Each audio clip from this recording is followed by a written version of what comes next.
So welcome everyone. This is our first workshop that we're going to be hosting. I will be doing the Python section of this workshop.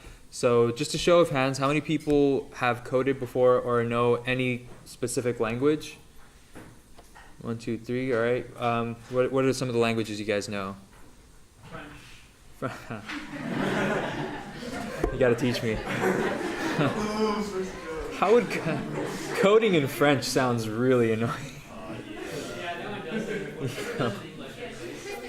So anybody worked with Python before? Yeah. So how much experience do you guys have? Just curious. I guess somewhat a lot. Okay, somewhat a lot. That's good. So we're going to be starting from a relatively beginner perspective. So I'm not assuming that you guys have any previous knowledge on this. So if you do, I'm sorry, but you're going to have to hear some repetition on my end later. So if you'd like to go to this link that I provided right here, it is amansurian.github.io. I've provided a group of lecture notes for some of the stuff that we're going to be covering. That's what I have open right now. So we're going to be going in this kind of particular order. I'm not going to touch on the print formatting stuff too much right now, but generally this is the stuff we're going to be covering this week and possibly next week. So you guys are more than welcome to use any text editor of your choice, but for the sake of this class, because we have these amazing laptops that we unfortunately can't download anything on, we're going to be using a web-based compiler called rebel.it.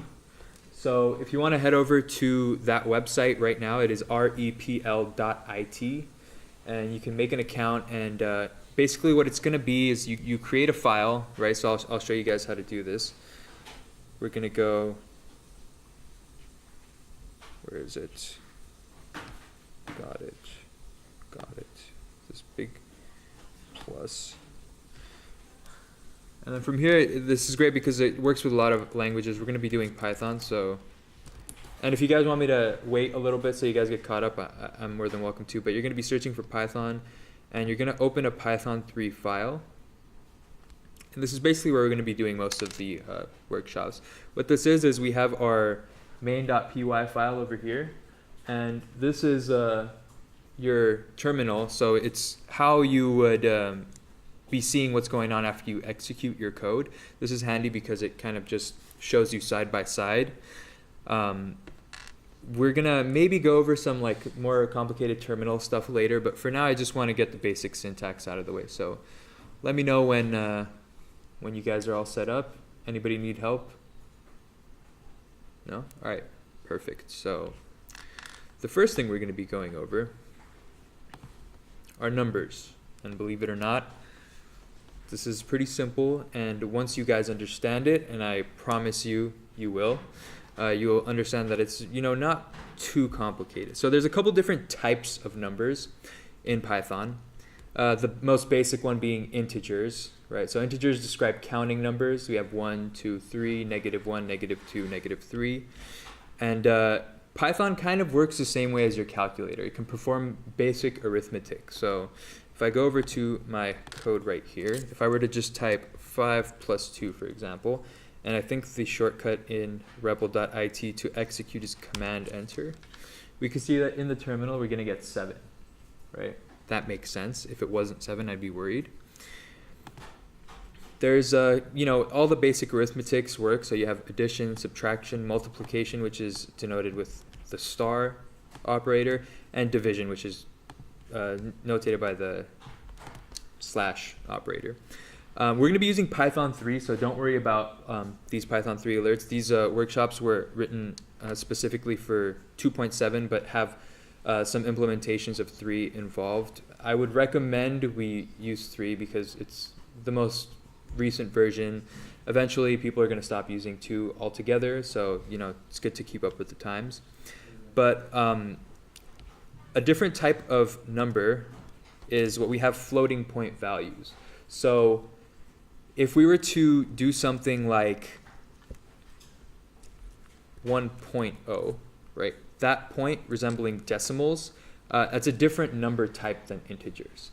And the reason for this is because for irrational numbers, if you were to tell a computer to perform arithmetic and the result would be an irrational number, what you would end up with is a never-ending string of decimals continuing forever, right? So what these floating point numbers do is they kind of estimate that number into some kind of decimal number and give it to you in return. We also have this feature where if you do something like arithmetic with an integer and a floating point number, the result is always going to be converted to a floating point. So this should give us 8.0.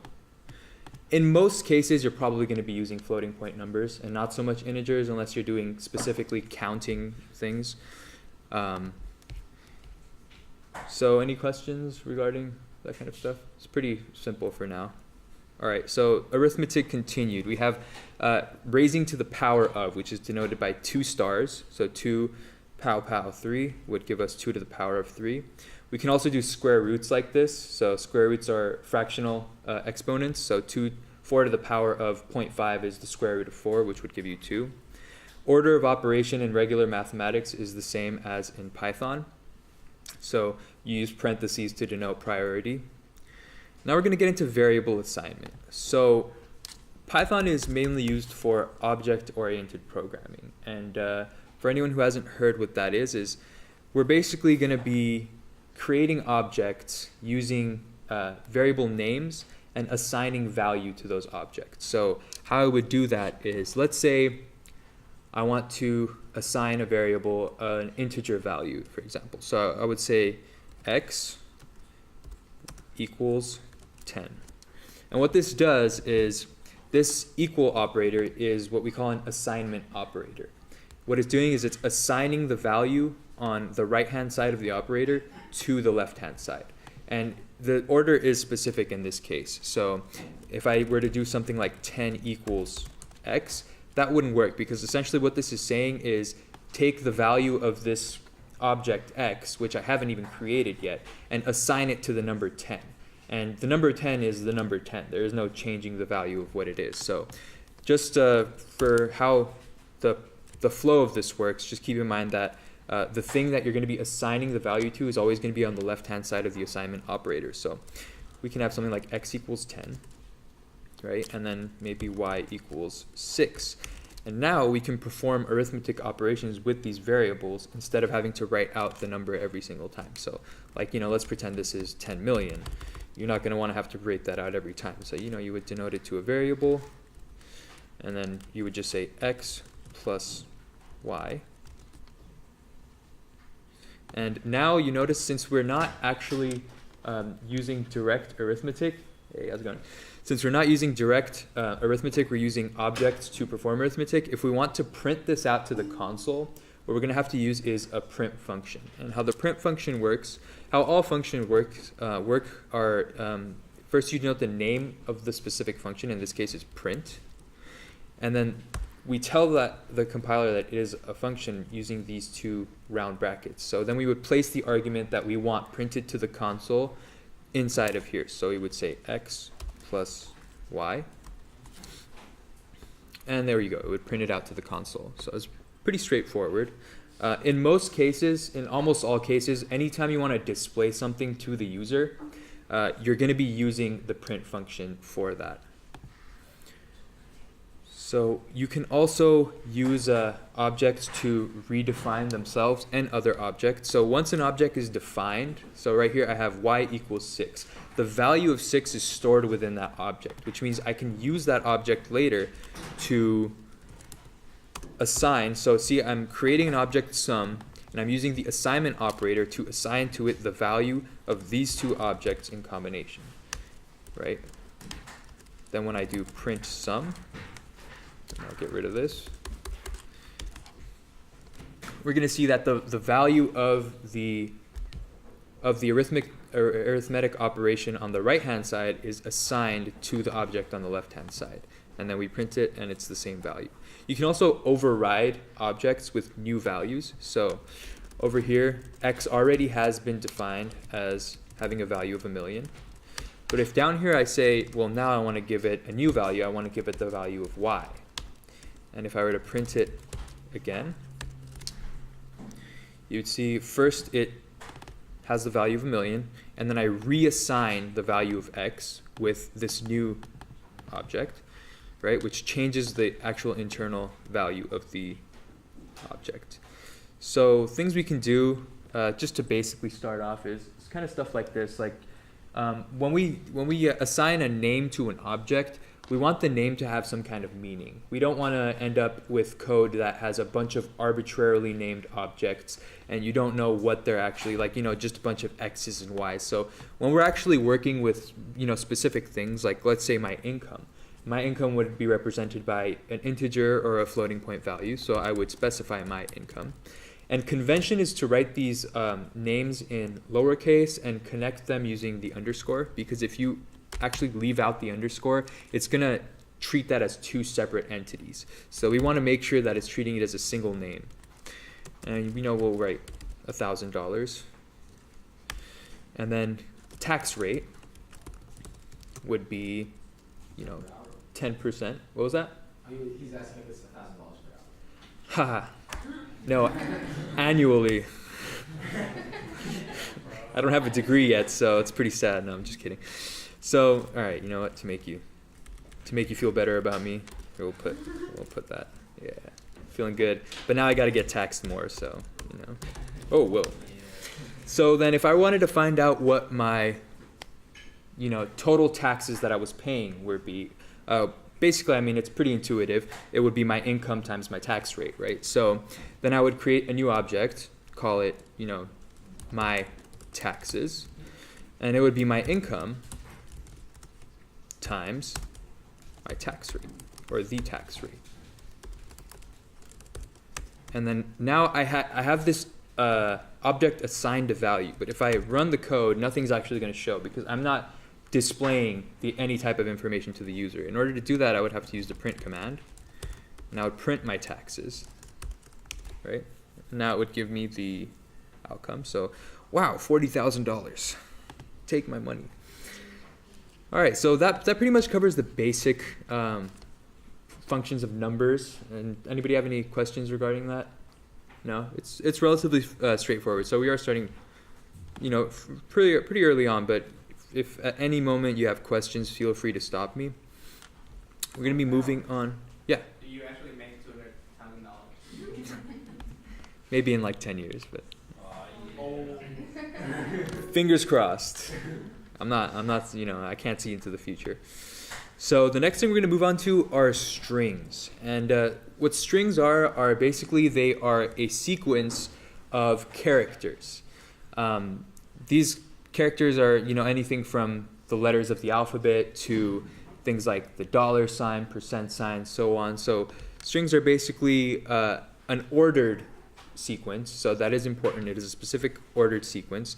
And to create a string, we use either single quotes or double quotes. So over here we can see we use the single quotes to create the string. And obviously, if you wanted to actually keep that value and keep that string, like if I just wrote string like this, that doesn't mean anything, right? I'm just saying, okay, there's a string, but I'm not necessarily assigning it to anything specific. So this would work if I wanted to, say, print this string, right? Then yeah, I would be printing it. But oh, sting, not string, okay. But if I just wrote string, it's I guess it knows. Look at this. This compiler is smart. Okay, so in most cases, we're not going to be wanting to actually rewrite strings continuously. So what we would do is we would assign a variable named s, and we would assign that string to this variable. So now every time we want to call this string, or display the string, we would just print the s. And there you go, boom, still sting. I guess I forgot how to spell. Good thing I'm not an English major, right? So entire phrases are also strings. So whenever you have quotes, single quotes or double quotes, everything inside of that, including spaces, are considered to be part of that string. And you might be wondering what's the difference between the single quotes and the double quotes. Nothing in particular, but let's say I want to write a sentence. And the sentence happens to have an apostrophe, right? So if I wanted to use single quotes and I type the sentence, as you can see, it's already going wacky on me because it thinks the string is ending here. But in a case like this, we would use double quotations. So that single quotation inside the string is not counted as the end line of the string. It's just a part of it. So like it says over here, the little error. So printing strings are very straightforward. In Python 2, the print wasn't a function, it was a statement. So it wouldn't require the round brackets, but in Python 3, it's been changed to a function. So every time you want to print something, you have to pass whatever you're wanting to print as a parameter inside of the function brackets, right? So there's a couple basic functions that we can use on strings, and these are functions that are native to Python. For example, the len function, or length. What this does is it will return to you the number of characters in that specific string. And I have to print this. See, like so. 8, and this counts everything including the spaces. So 1, 2, 3, 4, 5, 6, 7, 8. And this is useful just if you have like, you know, an extremely long string, you just want to figure out how many characters you have in it. You would just call the length function. And now we're going to get into string indexing. So what indexing is basically, like I said, the string is a sequence, right? Which means there are individual components to that sequence. And we can access these individual components using string indexing. So string indexing is denoted using these square brackets. And how we do it over here, I'll show you. So I have this string s. And let's say I want to pull out just the first letter, just the I. And I want to assign it to this other variable first, right? So what I would do is I would say, hey, okay, go to s, then I'm going to hit you with the closed brackets. And what this says is the closed brackets represent an index. So I'm going to pass it an index to reference it so it knows which specific part of the string I'm talking about. In most programming languages, indexing starts from 0, not 1. So if I want the first element of this string, I'm going to pass s0. And what this does is this assignment operator will assign the first character of this string to this object. So when I print first, what you're going to end up with is just the I, right? There's a couple other things we can do. For example, the colon within the indexing says, I want you to perform slicing. And what slicing is it will kind of split up your string according to how you want to do it. So let's say I want to take everything I want here. That's what I want to get. So I is 0, this quote is 1, M is 2, space is 3. So H is representing the fourth character. So I would say 4 colon. And what this says is go to the fourth index, or go to the fifth index in this case. So I would have to write 3 if I want the fourth index, and give me everything after this point, right? So this colon can be used also as like a initial and final. So if I only wanted to grab HE, for example, then I would say 3 to 5. But if I don't pass a second argument, then what it does is it just goes till the end of the string. And the same works if I want to pass the beginning. So the 5 would represent the end, that the stopping point that I would want the index to stop at. And if I delete the first argument before the colon, this says grab everything up until the fourth index without including it. So what this would do is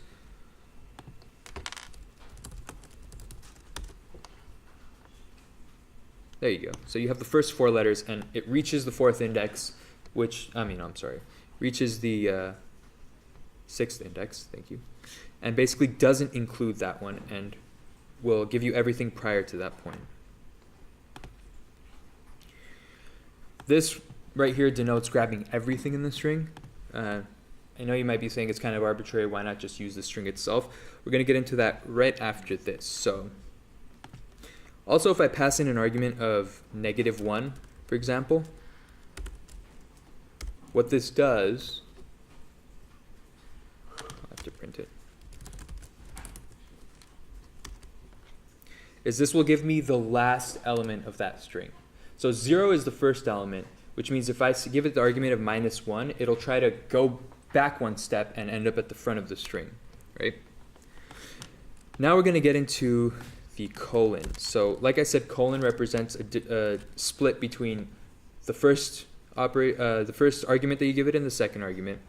But if I put 2 colons, for example, this first represents my starting point, the second represents my ending point, and third argument represents incrementing, right? So obviously I'm just writing this out so you guys know what I'm talking about, but if I don't give it a starting and an ending point, then what it's going to do is this first colon says, hey, grab the whole string, and then after the second colon, what I do is I pass an incrementing argument. So if I say increment by 1 character, then obviously it's just going to print the whole string. But if I increment by 2 characters, then it's going to be skipping each character in the string as it goes along.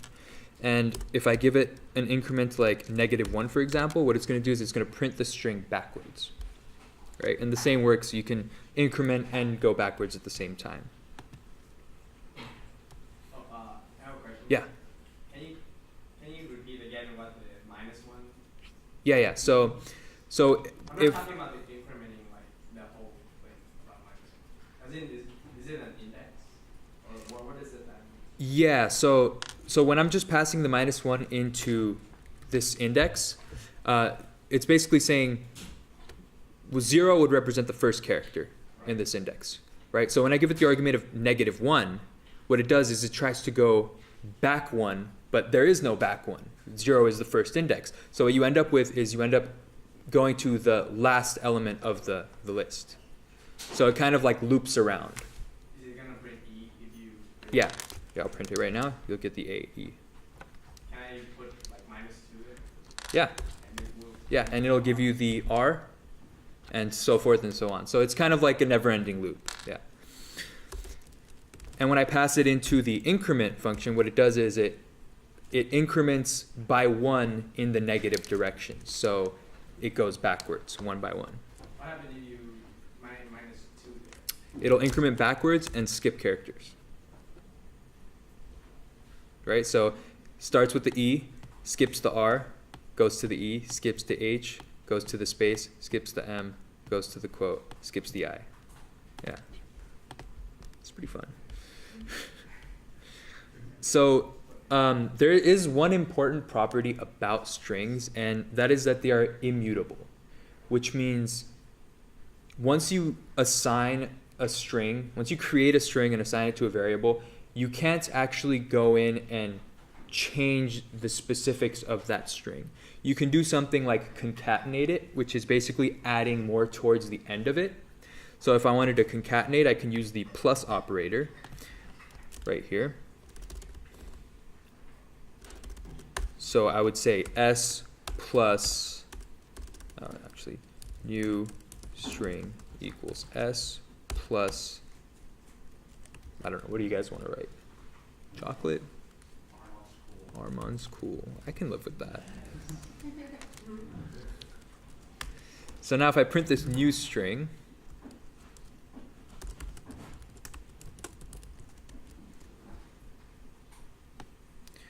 or actually, you know what? I'm just gonna put this into the print argument right here. So I'm gonna concatenate, and basically concatenate is just add to the end, right? And gotta put a space.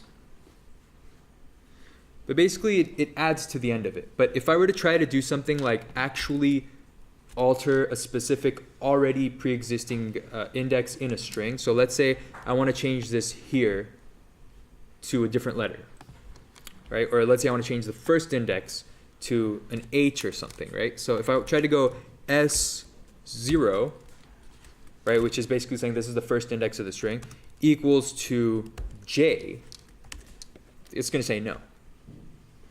Right? String object does not support item assignment, right? I can't change whatever is already in there, but I can add to it towards the end. So this is something to keep in mind. Strings are immutable, and there are other specific objects, not so much objects, but there's other things in Python where they're also immutable, and there are mutable objects, and you will kind of get the hang for the difference of them relatively quick. Question? Yes. What does immutable mean? Immutable means you cannot change it. it is the way it is, and there's nothing we can do about it. Unless you create a new version of it. But once you've created a specific version of like one string, there's no actually changing what's already been created about that string. You can add to the end of it, but there's no altering what's already in there. So with strings, there's a couple basic arithmetic operations that work with it. So you can multiply strings. Like for example, over here I assign to the variable letter a z, right? And I can go and print letter times 10, and it'll give me z 10 times. Here are some other basic methods. So when I say methods and when I say functions, those two words are interchangeable. Those are basically just operations that are either built into the language itself or functions and methods that you can import from different libraries, right? So a couple of methods that are native to Python specifically for strings are something like upper and lower and split. And I'll go over each one of these right now. So upper, so s dot upper, we'll go in and we'll basically take everything that's a letter character and capitalize it. So if I wanted to print this, I would say first print, and inside of the print function I would pass s dot upper. And what the dot is that's how you call specific methods that are unique to a type of object. So if we want to see what type something is, there's something handy called type function. So I would type s, right?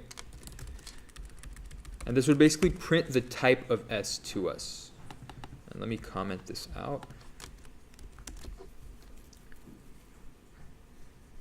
So as you can see, this object s is of type string, right? And we already knew that, but sometimes when you're working with more complicated object types, something might not be going how you might be planning it, and sometimes it's useful to just check what type of thing you're working with. It may reveal something about the project to you that you didn't know previously. There might be something wrong going on. Question? Oh, I just have a question on the mutable part. Yeah. So when you say it's immutable, can you do something like s equals s dot upper? So that would what you're essentially be doing with that is you would be reassigning s. So you're not actually going inside and changing the string itself. You're like right here, you're saying s equals s dot upper, right? So what this is doing is this s dot upper is a function that will take that string and capitalize everything, right? Right, but what you're doing with this with this assignment operator is you're basically overriding whatever was within s previously, right? So this assignment operator, if s already exists, which it does, and I reassign s, I'm basically overriding whatever information was in there with the new information that I'm giving it. So when I say s dot upper over here, what I'm doing is I'm creating new information, and when I assign it to s, I'm basically saying, here, you are now this. You are not what you were before, right? So essentially, you're replacing one immutable string with another immutable string. You're not actually altering the data on the inside. So what did you mean by it's immutable except for concatenate? Yeah, so what I mean by it's immutable is if I wanted to change a specific, like if I want to change what this says, but only like a part of it, right? So if I only want to change a little part of it and not necessarily overwrite it with a whole new string, like let's say I want to change this word here to there, right? Or just this letter H. What I would be doing is I would say, hey, go inside the string at index 5, right? And I want you to overwrite that with the character Z, right? Now what this is saying is I want you to just change a single character in this string. And that's when the immutability comes in. The string's already been assigned as what it is, and it won't let me actually go in and alter it, right? So right here, because it's immutable, it's not going to let me do something like that. And it's a little different when I see when I'm using the assignment operator here. What I'm doing is I'm trying to assign this new string to a component or an index of the string, right? But when I just use s, what I'm doing is I'm reassigning the entire object s. So I'm taking that name s and I'm giving it a new value altogether. So the immutability doesn't so much come into play there because I'm overriding the previous existing data within s. Okay. Yeah. But what did you mean by like it's immutable except For concatenating. yeah. So what concatenating does is it doesn't actually alter the pre-existing information. What it does is it adds to it at the very end. Right? So you're not changing what's actually there, but you're adding to the end of it. Right? So if I were to do something like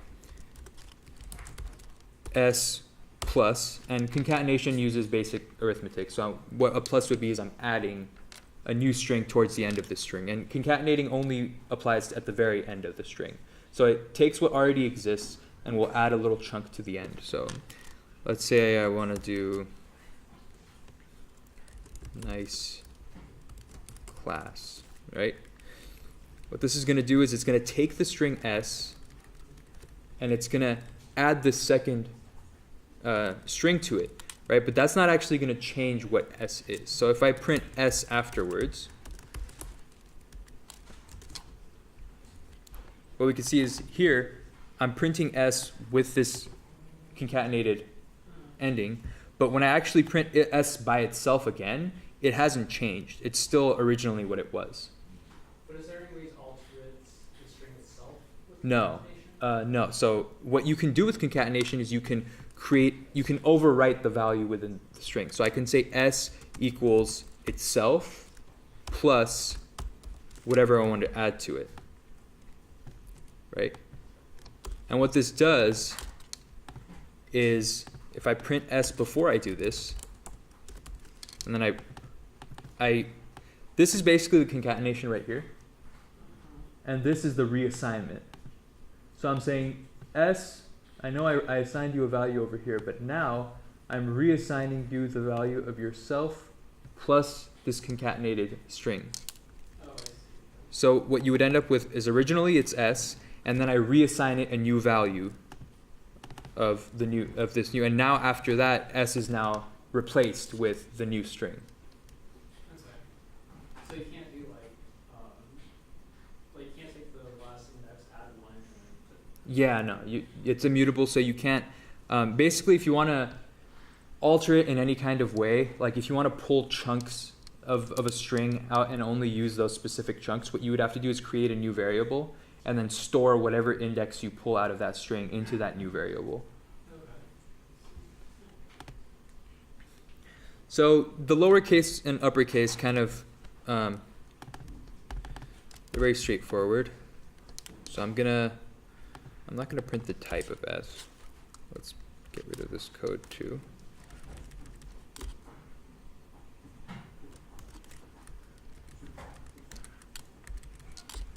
So s is now nice class. This is a nice class. I like this class. I wish my classes were in here. So what we're going to be doing is first I'm going to print s. Then I'm going to print s.upper. And then I'm going to print s for you again afterwards. And as you can see, this function, what it does is it returns to you a temporary altered version of that string, right? So when I print s by itself, nice class. When I print s with the method upper called on it, it prints it in capital. But it doesn't actually change the value of what s is. If I wanted to change the value, I'd have to reassign it. So I'd have to do something like s, oh, battery, Francesco, charger. Yeah. Run! No, I'm just kidding. So yeah, basically you call methods on specific objects. Basically how it works is object name, right? Dot, and then method name, followed by brackets, and you would give any arguments of the method inside. So this is basically the general format of how methods work. You would give the object name followed by a dot, which says, hey, I'm going to be calling a method. You call the name of the method, and if the method takes any specific arguments, then you would pass them in here. So upper actually doesn't take any arguments. It just capitalizes the whole thing. This is not, oh, wrong side. Darn these new MacBooks. All right, so we demonstrated upper. Same goes for lower, right? Well, it's already lowercase, so let's do something like that. Okay. All right, as you can see, it kind of just plays around with it. The other one's split. What split does is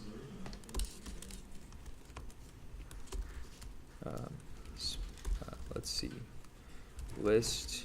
So what I'm doing is I'm making an object called list. I'm using the assignment operator, and I'm splitting this string. And what this split function does is it takes one argument, and that argument says, what is the character that I'm splitting by? And by default, that character is the space. So if I don't pass any arguments, it's going to default to the space character as the splitter. So then if I want to print the list, oh, I'm missing a parentheses. Right, because it is a function, not, there we go. So right here, this is the print of the regular string. And what this is we've now created a list of the specific sections of that string that are separated by a space. And you can actually decide what you want that splitting variable to be. So if I had a bunch of commas here instead of spaces, this actually wouldn't split to anything because it's still looking for a space to split. So what I would have to do is I would pass a string of comma in the argument for split so that it knows to look for that comma to split it. Otherwise, you just end up with one big string. And what a list is, we'll get into shortly.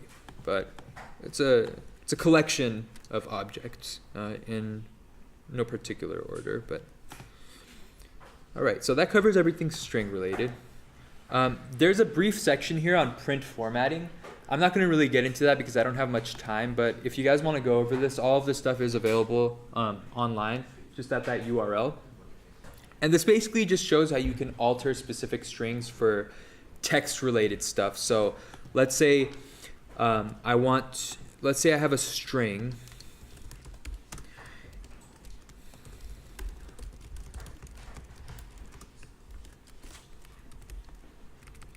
Let's say I have a sentence, and within that sentence, okay, let's say I'm one of those evil internet email marketing people, right? And I want to just send 1 million emails to all these different people, but I don't want to actually type their names out one by one, right? And I don't want to type their names out 10 times in one sentence. To buy our product X.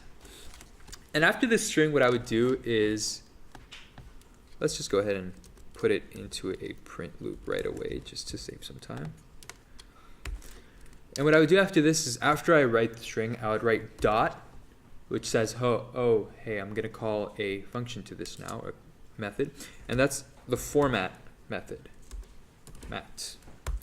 The format method takes in arguments. So for every set of brackets that you see over here, if I were to just print the string without formatting it, it would treat those as regular characters, right? But when I format this string, it goes in and specifically looks for curly brackets and replaces them with whatever argument that I provide for it. So in this case, because I denoted a variable x inside of these brackets, I would just say x equals name. And obviously I haven't created name yet, so I'll go up here and I'll go name equals my name. So now when I print that, as you can see, it inserts my name and gets rid of those brackets and gets rid of that x. What I want to show you is if I wanted to just print this without formatting it, this is what it would look like. So when I don't format the string, obviously I forgot the quotes. Okay. So if I just print this by itself, as you can see here, it's treating those characters as just regular parts of the string. But when I format it, I say specifically look for those curly brackets and replace whatever those contain with whatever I want it to, right? And you can use this in multiple different ways. So I can have y over here and z over here, right? And I would just have name2 Bob, name 3. Who wants their name in this program? Celeste. Yes. Oh. Okay, I'm sorry. How do you spell it? Jerry. Sorry, Jerry, you'll get your chance later. All right, Isabel. There. Bet. All right, so then I would go over here and I would say y equals name 2, z equals name 3.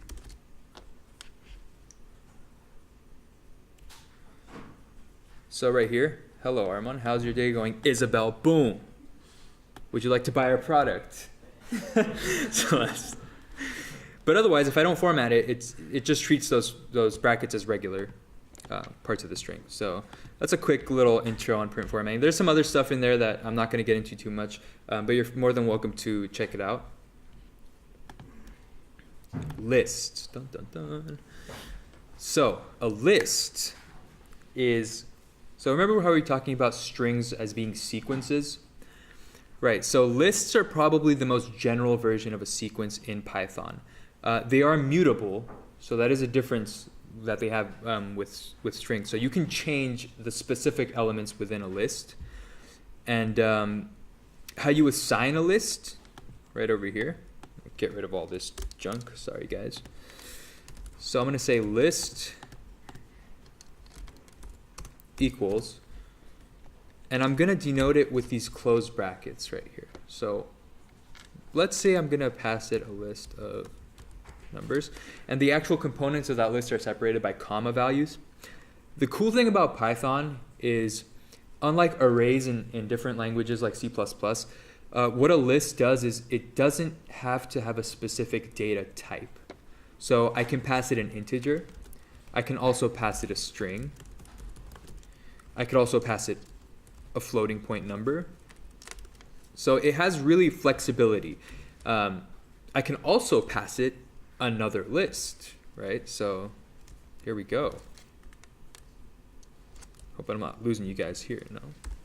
Right, so as you can see here, this is a list, and inside of the list, the first index of the list is this integer 1. The second index of this list is a string. The third index is this floating point number. The fourth index is actually another list right here, denoted by a second set of brackets. So you can have nested lists. You can have lists within lists, and because it doesn't discriminate against object types, this is all fine and dandy, right? So now if I want to call specific parts of this list, I would use indexing just like I did for strings. So I would say, if I wanted to print the second element of that list, I would say print list, and I would give it the argument of 1. And what this does is it gives me second one because we start counting from 0. So here we get, this was a string. Boom.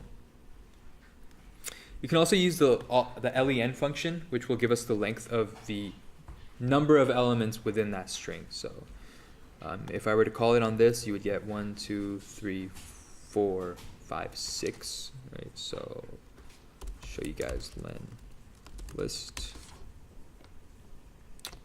Hit me with that 6. Oh, I didn't print it. See, you really got to print everything that you want displayed to the user because the computer otherwise is very antisocial. 6. There we go. You can grab, like I was saying, you can grab basically anything that we talked about regarding indexing with strings works the same way with lists. We can grab elements from the list. We can grab more than one element from the list, and so on. We can also concatenate to the list, and what that means is we can add to that list, right? So right here it says my list plus new item, right?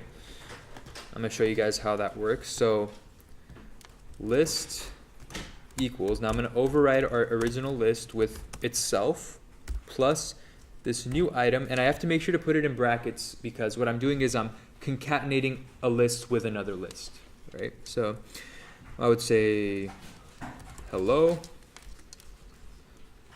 2.5667, and what this is going to do, I'll print it over here.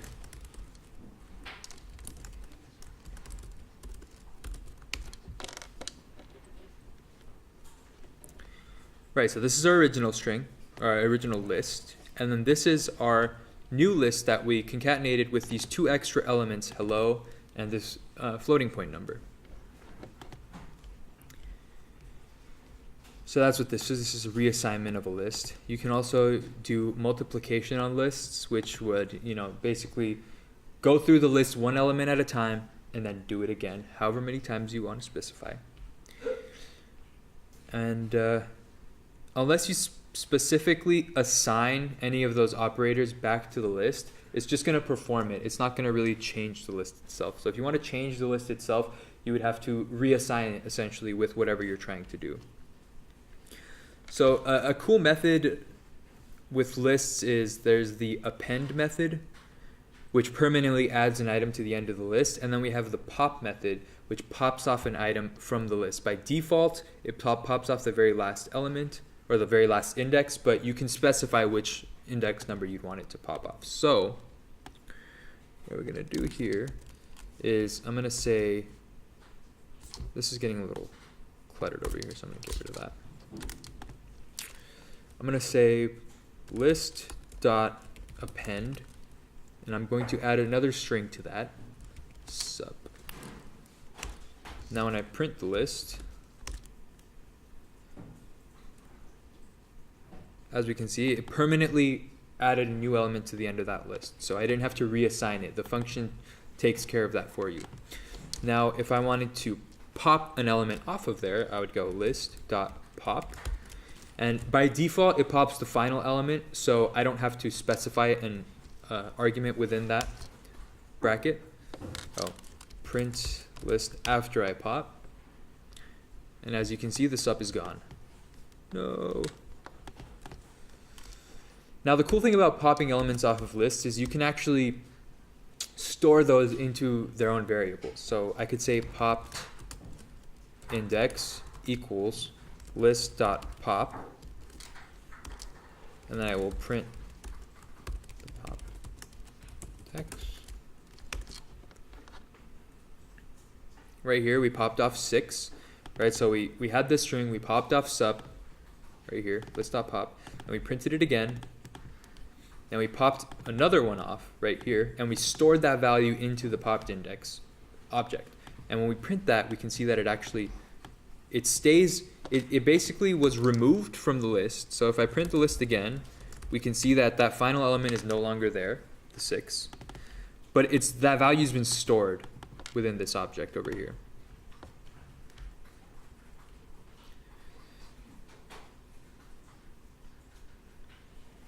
Right, so if you try to give a list an index that doesn't exist, it'll give you an error. So if I only have 6 elements in my list and I say, give me index number 2000, it's going to just look at me like I'm crazy. So another thing we can do is you can use the reverse methods and the sort methods on a list. What these do is I'm going to create a new list with just some letters, not in order specifically, so Z, D, F.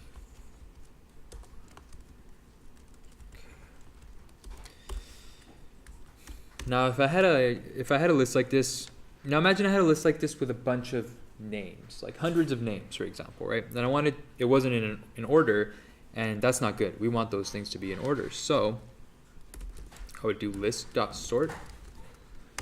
And what this would do is it will sort the list. So if I print list before and I print it after, we can see that it sorts it in alphabetical order. Now if I had numbers in that list, it would sort the numbers from smallest to greatest. So it works for numbers and letters together.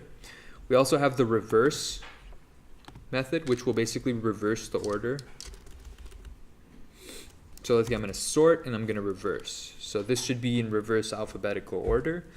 List dot reversed. Is it D with a D? I don't think so. And I'm going to print the list.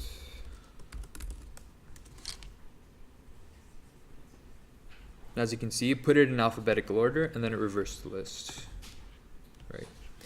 So as I was talking about nested lists before, work in a way such that you, like I said, you can have any type of object type within a list, including other lists. So over here it shows how you can make a simple matrix using multiple lists. So what they did here is we created 3 lists. Those are 3 separate lists, each with their own integer values.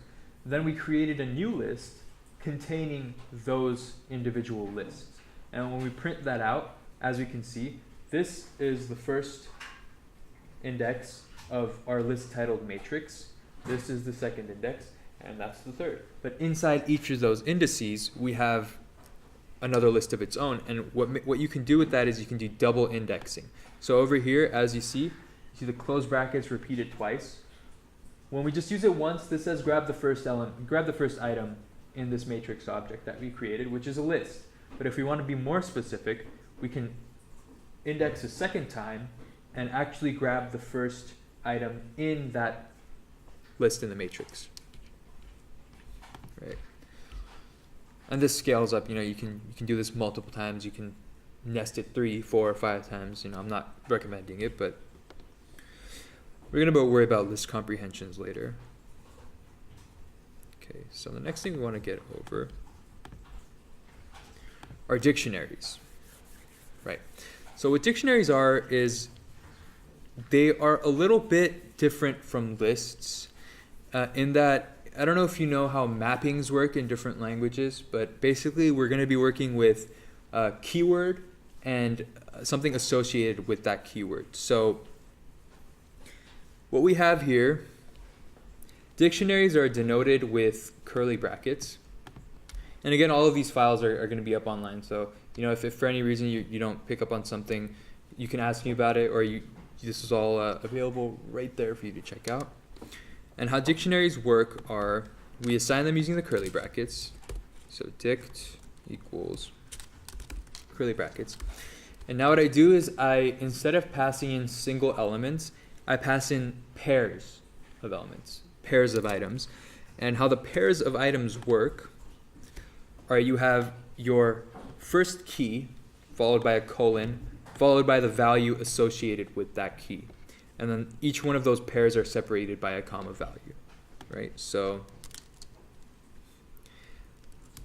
let's see, key, I'll just write K1. And this is going to be associated to a word. Then I will have K2, which is associated to 3.14. I like 3.14. And we have K3 associated with 5. Now what this does is it creates 3 pairs of a key and an element that is associated with that key. Now these are dictionaries are flexible in that they're mutable, so you can go in and change the specific aspects of them. And they also hold virtually any type of data. So as you can see here, the dictionary is stored with integers, it's stored with a list, it's stored with another list of strings. So it's really not like other languages where you have to really specify the data types that you're working with. This kind of has like a bit more free flow to it. It handles that aspect for you. So you're not constantly worried about, am I passing the right type? Am I, doing this and that? Right. Can you store other dictionaries too? Can you nest dictionaries within one another? That's a good question. I think so. We can try it right now. Let's see. Let's replace this with... I believe you can. So you would just specify the key 1, and then let's see if we can do this. And then in here, we will have key 1A,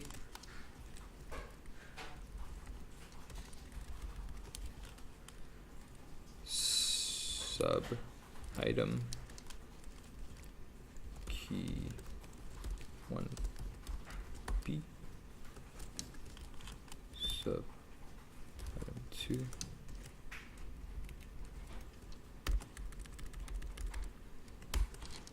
So basically what we're saying is the first pair in this dictionary is a key associated with another dictionary, right? Followed by these two pairs. Now if I print my dictionary, sure enough, there it is. All right, so some other things we can do with dictionaries is, right, so I haven't gone over these specific operators yet, and I'll do that right after I explain this next part. Right here, yeah, nesting with dictionaries. You know, I wouldn't recommend it, but you could probably nest 5-6 times within the dictionary. It gets a bit confusing after a certain point, but you know, feel free to experiment with it. But anyway, I want to get back to these operators right here. So Python has some, well, most programming languages have some built-in self operators. And what they do is, let's say I have a equals 5, b equals 6. Right? If I wanted to add onto a and reassign that value to itself, normally what we see written is a equals a plus b. And what this does is it reassigns the value of a to the value of a plus b. There's a shortcut to this, and what it is it's the plus equals operator. And what this says is I want you to assign the new value of a to itself, that's what this says, itself plus b. So this essentially is the same thing as saying a equals a plus b. It's just a bit shorter. And this works with all the other operators too, so you can do this with subtraction, division, multiplication, etc. Again, so you can create new keys within the dictionary. So like it says over there, we can start off with an empty dictionary, right? Now what we can do with this empty dictionary is we can slowly add values to it. So we would say dictionary, and then we would represent the indexing with closed brackets, and we would say animal is equal to dog. And what this does is it creates a new key within the dictionary and associates that key to this value. So now if I print my dictionary, we have something in there. We have a key and a value that we added to it. Now this works multiple different ways. So as we can see here, this is a triple nested dictionary basically. This is more just for showing how it works, but we have a key one, then inside of that key we have another dictionary which has another key which has another dictionary.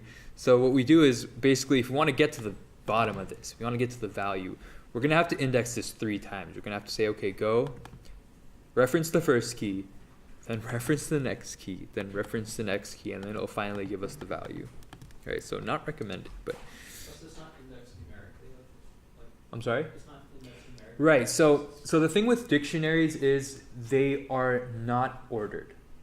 They are not represented in any specific order. They're represented by the keys. So the key is what you use to reference specific elements within a dictionary. That's how you keep track of what's going on. It's not so much like a list where if you write things in order, then you're going to be calling them in order. There is no indexing in order for a dictionary. When you index by the name of the key that you assign to it. So over here, Call a value is by referencing its index. sorry, I didn't hear you. I said the only way To get the values by referencing the specific key name in the index. So what you would have to do is, if I wanted to access that value dog inside of dictionary, I can't just go dict 0 because there's no specific order to it. It doesn't really know what I mean. So I would have to say dict animal. And then it would say, okay, I know that there's a key named animal that has a value associated with it, and you must be asking me for the value, and then it'll return to you the value inside of that key. So when you print this, it'll print on. Yeah, here, let me show you.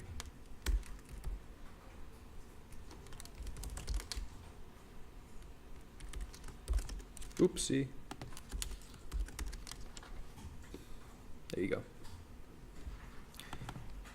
Doggy. Okay, let's keep it PG. All right. So that pretty much covers dictionaries.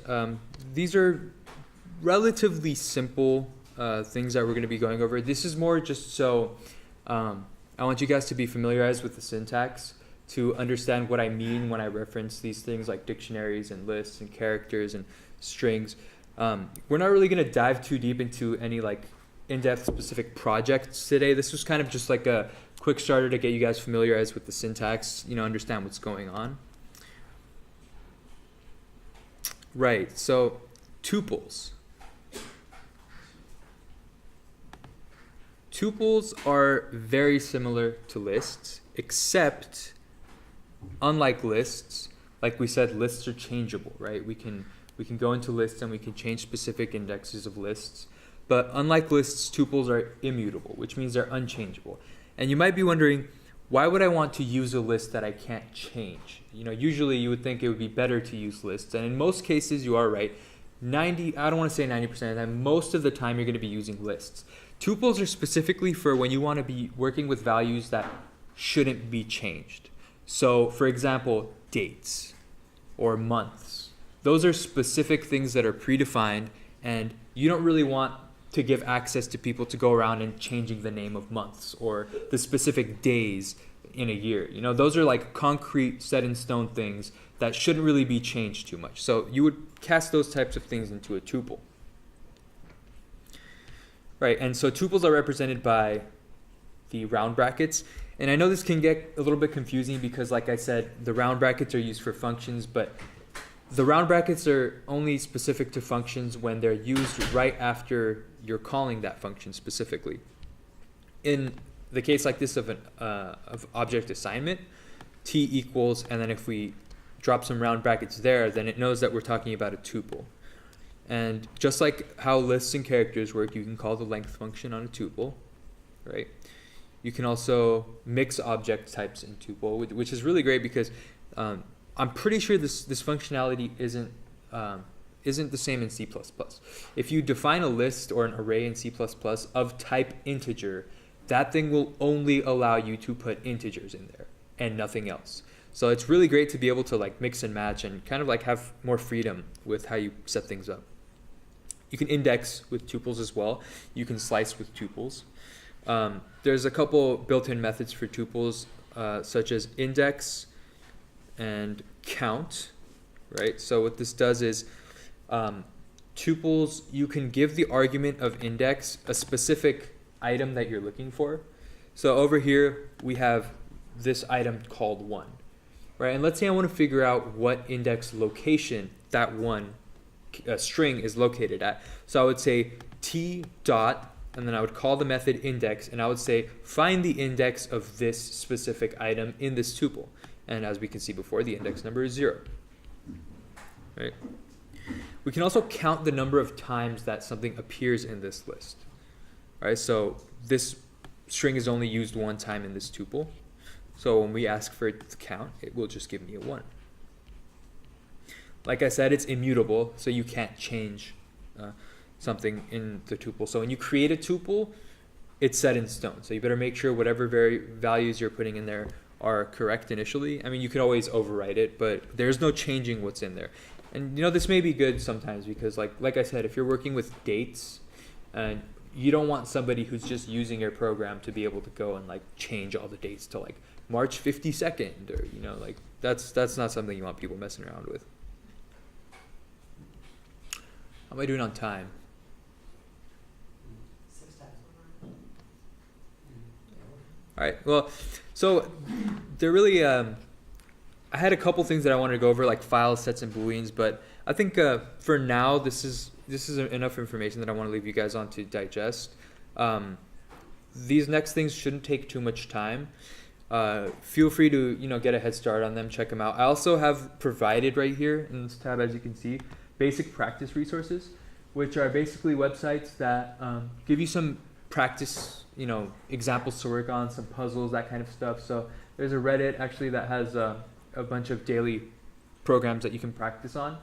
along with all these different ones. So this is available again at the same link.